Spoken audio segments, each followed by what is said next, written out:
bag which you can all float with. The Suidlanders are preparing for war. This far-right South African group believes a race war is coming, and that their all-white community, which they claim numbers over 150,000, is under threat. Spokesman Simon Roche says the group is stockpiling supplies to survive a conflict. The group, which only admits white Christians, says their goal is to preserve their culture. We are committed to a peaceful solution, to withdrawing from the major sites of civil war in South Africa, to locations that are demographically sparsely populated, and declaring a safe area under international law and saying, guys, by all means, if you want to, prosecute a civil war, go for it, but leave us out of it. The group says the killings of white farmers signals impending danger and calls the killings genocide. Crime experts dispute that. Of 20,000 murders reported last year, 62 were farm murders, with 46 white victims. Group members insist they are being targeted in a high-crime nation still trying to heal 25 years after the end of apartheid. Inequality is rife. Whites still own most of the private land in this majority black nation. It's not just go in and grab. They come in 5, 10, 15 military-trained, military equipment, bulletproof vest, signal jammers for cell phones and stuff. So you tell me that's just ordinary crime. It's not. Critics say these ideas aren't just misguided, but threatening. South African police say they have previously infiltrated the group amid concerns that they are stockpiling weapons.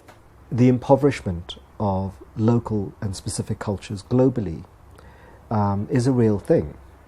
But to cling to 18th and 19th century misinterpretations of biblical text to support views that will encourage and engender a way of living in the 21st century is not just foolhardy, it's absolutely dangerous. And not just for the other people that you're trying to remove yourself from, but actually for yourself.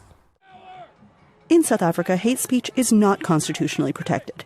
Roche denies the group is racist and says the Suidlanders have been courted, unsuccessfully, by white nationalist groups in the U.S., who invited them to attend the white supremacist Unite the Right rally in Charlottesville, Virginia, in 2017.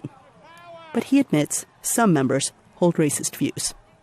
There's no doubt that some people who sympathize with our philosophy wish that we were more radical. So they sympathize with us because we're doing good work for our people. But they would love it if we would come out as rabid racist maniacs, because that's the way they think. Members of the group say they want to help their own in troubled times. Tyra Korf has taken first aid courses, but says she's saving her skills for the right time and the right people. I want to help my people, my Afrikaner people. I want to help them. Historically, analysts say the strongest threats to peace have come from the far right. The closest we have come to a race war was in the early 1990s, during the negotiation process for this particular political settlement, when right-wing elements, disaffected with the way in which this was happening, stormed the negotiating table with armed and armoured vehicles. And a race war didn't follow. We have had a situation where white, right-wing people invaded and mercilessly killed black people in what was a former homeland, and what didn't follow was a race war.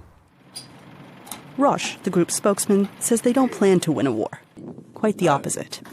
We are not preparing to live, we're preparing to die. Obviously, everybody wants to live. Everybody wants to get through this thing unscathed. That's human nature. But we at some point have to recognize that the overwhelming forces pitted against us are liable to crush us. The Suidlanders say they're not stockpiling illegal weapons and that their activities are all within the bounds of the law. But it's their core vision that flies in the face of the dream of the Rainbow Nation, of people of different races and backgrounds living harmoniously side by side. That is not what they want. This land, they say, is not our land. It's their land, and they're ready to fight for it. Anita Powell, VOA News, Kloof, South Africa.